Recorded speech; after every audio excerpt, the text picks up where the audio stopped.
Ahora vamos a analizar algunos ejercicios donde vamos a poner en práctica las fuerzas que hemos venido estudiando y las aplicaciones de las leyes de Newton. Comencemos analizando una botella apoyada sobre un piso. Esta botella interactúa con el centro de la Tierra a distancia, por eso tiene una fuerza que le llamamos peso, e interactúa con el piso por contacto. De ahí viene la fuerza llamada normal, perpendicular a la superficie de contacto, empujando al cuerpo analizado. Ahora, si bien el problema no lo menciona, vamos a asumir que esa botella se encuentra en reposo, es decir, carece de aceleración. Por lo tanto, vamos a afirmar que se encuentra en equilibrio.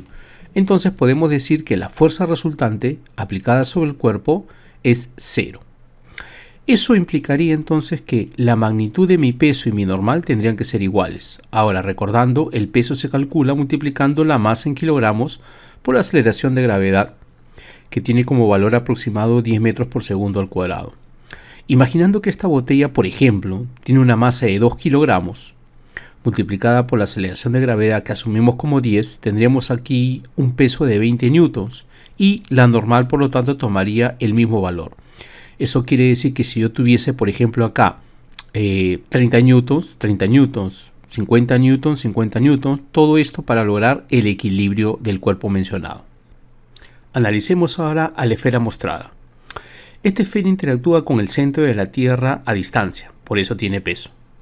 Interactúa con un plano inclinado por contacto, por eso aparece una fuerza llamada normal, perpendicular a la superficie de contacto, empujando a mi cuerpo analizado.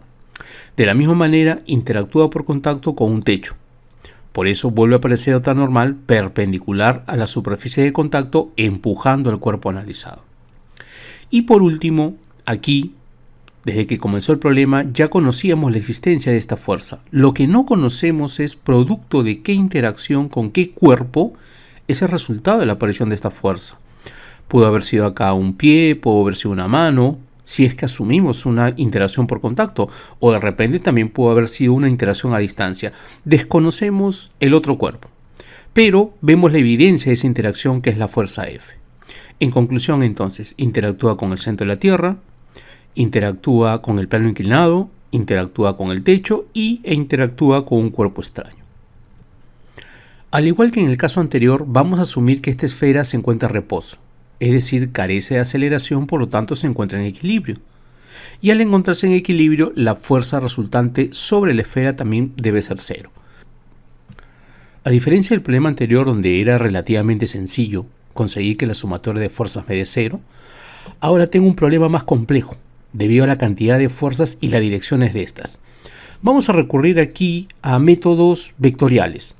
Podría de repente intentar descomponer rectangularmente esta normal 1 e igualar las componentes con las otras fuerzas buscando que me sumen cero, como el caso anterior. O podría intentar también formar un polígono, de manera de que estas fuerzas, al ordenarse de manera consecutiva, me sumen cero. Observo que estas dos fuerzas, a ser verticales, las puedo reemplazar por una sola.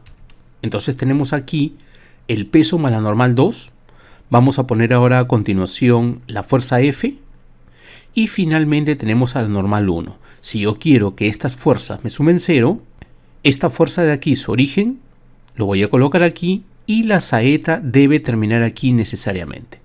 De esta manera me aseguro que la sumatoria de fuerzas me dé 0 y pueda cumplir la condición de equilibrio que ya habíamos establecido anteriormente.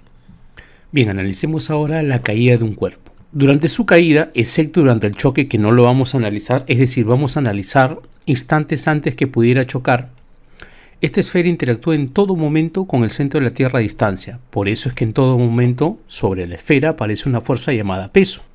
Vamos a despreciar la resistencia del aire. Este análisis igual se aplica si el cuerpo hubiera sido lanzado hacia arriba. Siempre hay la creencia de que cuando el cuerpo es lanzado hacia arriba, esa fuerza con que fue lanzado debería seguir o permanecer sobre la esfera un tiempo más después del lanzamiento. Pero para ello analicemos lo siguiente. Cuando la esfera estuvo en tu mano, interactuaba con tu mano por contacto y ahí había una fuerza debido a ese contacto. Pero una vez que la esfera abandona tu mano, cuando la lanzas hacia arriba, al no haber contacto, ya no hay motivo para que esa fuerza siga existiendo. Sin embargo, el efecto de la interacción que en algún momento existió nos deja a la esfera moviéndose verticalmente hacia arriba. Y en ese momento la esfera sigue interactuando con el centro de la Tierra a distancia. Conclusión: ya sea que la esfera baje o suba, la única fuerza presente en todo momento es el peso debido a su interacción con el centro de la Tierra. Bien, ¿qué sucede ahora si la esfera es lanzada con un ángulo de inclinación? Es un pensamiento aristotélico, igual que el anterior, pensar que esta fuerza con que ha sido lanzado permanece todavía durante el movimiento de la esfera. E igual que en el caso anterior ya se explicó, esa fuerza con que ha sido lanzada existe mientras la esfera y tu mano estuvo en contacto, porque es una fuerza por contacto. Una vez que la esfera abandona la mano, esa fuerza desaparece, pero una vez más nos deja su efecto, y el efecto es el movimiento parabólico. En todo momento, no estamos analizando el momento del choque, la esfera sigue interactuando con el centro de la Tierra a distancia. Es la única fuerza presente porque estamos despreciando la resistencia del aire. Entonces observamos, ya sea que un cuerpo baje o suba, o siga una trayectoria parabólica, en todo momento la única fuerza presente es el peso debido a su interacción con el centro de la Tierra a distancia. Si ahora intentamos identificar cuál de las leyes de Newton está cumpliendo, vemos aquí la presencia de una fuerza no equilibrada. Lo mismo acá. ¿Qué nos dijo Newton respecto a las fuerzas no equilibradas? Que aparecía una aceleración en la misma dirección de la fuerza no equilibrada. Es decir, en todo momento la esfera, ya sea que baje o suba o siga una trayectoria parabólica, hay una aceleración presente. Utilizamos ahora la segunda ley de Newton, donde nos dice que la aceleración y la fuerza resultante es directamente proporcional y la aceleración y la masa inversamente proporcional. A ver, vamos a reemplazar. ¿Cuál es la fuerza no equilibrada? El peso, que lo vamos a expresar como el producto de la masa por la aceleración de gravedad, y eso es igual a la masa por la aceleración que queremos hallar.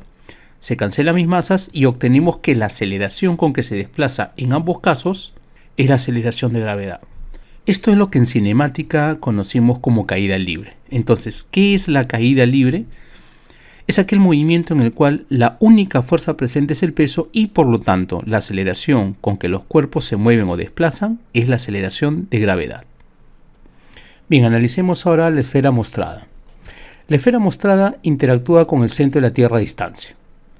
Interactúa por contacto con el techo, por eso aparece la normal perpendicular a la superficie empujando a mi cuerpo analizado. Y aquí una vez más interactúa con un cuerpo extraño, no lo puedo ver, no sé si por contacto, no sé si a distancia, pero acá está la evidencia de esa interacción, que es la fuerza F. Entonces vamos a asumir que la siguiente esfera se encuentra en reposo, es decir, carente de aceleración, por lo tanto la sumatoria de fuerzas debe ser 0. Ahora, para que estas fuerzas se puedan anular, aquí es un caso más fácil de analizar. ¿Por qué? Porque la suma de estas dos fuerzas que van hacia abajo tendría que ser igual a la fuerza F externa. Y esta es la condición que tenemos para lograr el equilibrio de la esfera.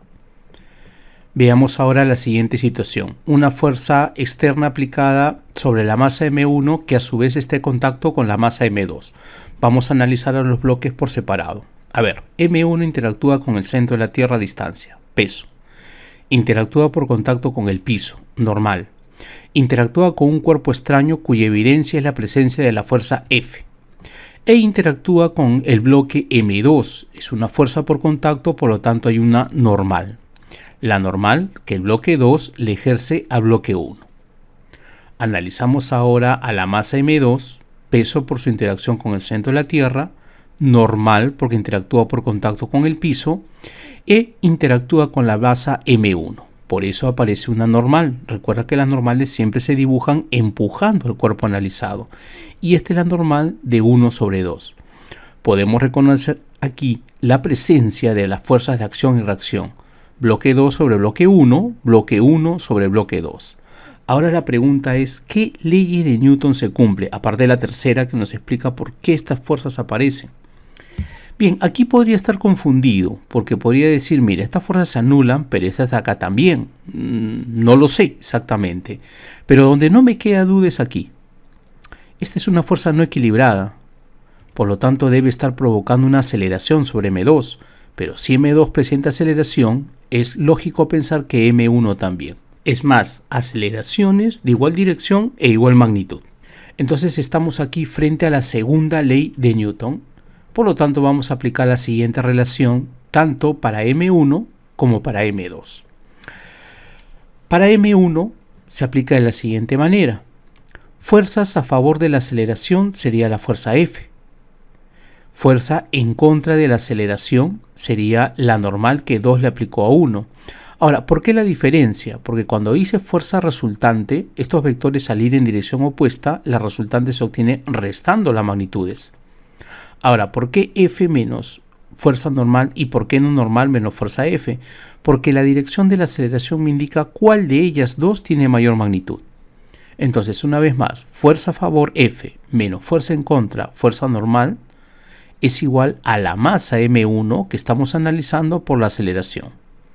Si aplicamos la misma relación para M2, aquí vemos que solo hay una fuerza que está a favor, que es la fuerza normal de 1 sobre 2, no hay fuerza en contra.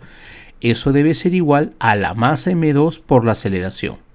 Ya en los ejercicios que iremos a resolver le vamos a dar valores a las masas, a la fuerza, o vamos a identificar cuál de ellas podría ser nuestra incógnita.